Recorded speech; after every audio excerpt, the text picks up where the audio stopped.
Let's talk a little bit about our brains and when there is threat or perceived threat. Now we have two physiological nervous systems. It's the parasympathetic or the sympathetic nervous system. The sympathetic nervous system essentially activates when we are in threat, and this is our system that's helping us fight, flight, freeze, or fawn. This is where our blood is pumping to all our organs in our body because there is a perceived or an actual threat that our brain has registered. On the other hand, we have the parasympathetic nervous system. And this is particularly where we are able to calm down. This is our rest and recover system.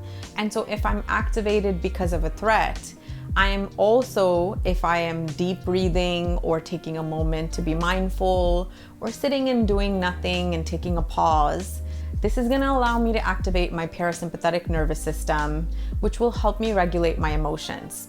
This is something we learn pretty early in our childhood, and based on our life experience, we get a lot of practice in either activating our sympathetic or parasympathetic nervous system on a day-to-day basis. So we're learning how to activate both these systems based on the life experiences that we're having.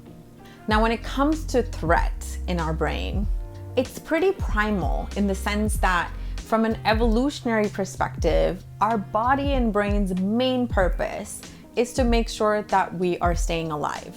It's important that our brain recognize any threat to us because it's wanting to make sure that we're staying alive.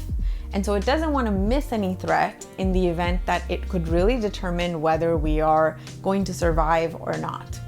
The problem in our day-to-day lives today that is not like hunter-gathering days is that we may have more perceived threats happening than actual threats happening in our day-to-day.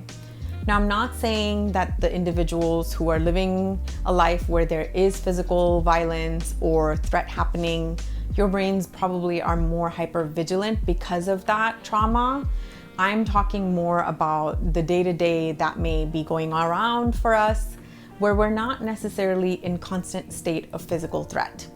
So when you are wanting to talk to your boss for a promotion and you're a little scared or nervous, or whether you're wanting to talk to your partner about something uncomfortable that you want to bring up, or a friend that you want to have a conversation with, or a new thing that you want to try, in your brain, this is going to be valued at the same rate as you having a physical threat, because it cannot distinguish between a physical or an emotional threat. So in both instances, even though they're pretty different, our brain is going to activate our sympathetic nervous system because it believes that we need to be in fight, flight, freeze, or fawn mode.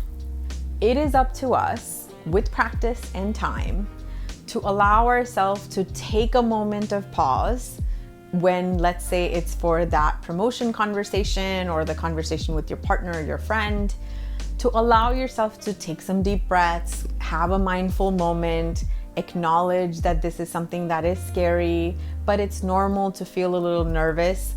All of those things help you activate your parasympathetic nervous system, which is helping you rest and recover.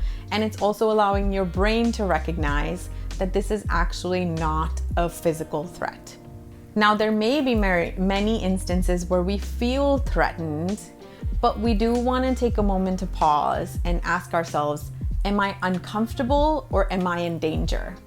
Generally, when we answer that question, we're able to get our brain to distinguish this is actually an emotional feeling rather than a physical threat. How do you activate your parasympathetic nervous system to rest and recover? Let me know in the comments below. If you like this video, please subscribe to my channel and follow me on social media at The Indian Counselor.